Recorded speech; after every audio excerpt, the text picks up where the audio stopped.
Welcome back. In this quick guide, I will show you hide the Google Play Store on Android phone.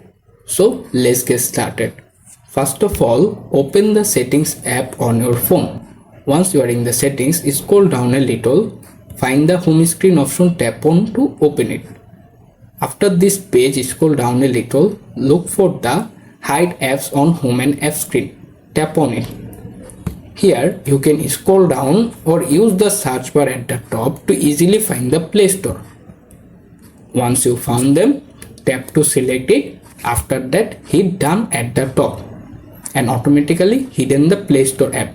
To check if this process work or not, simply go back to home page, open the App Store. You can swipe right or left side or use the search bar to 100% sure your app is hide or not. Type Play Store. If you not found their app, this means your app is already hidden. And that's it. You are done. Thanks for watching. Please subscribe to my channel. Bye.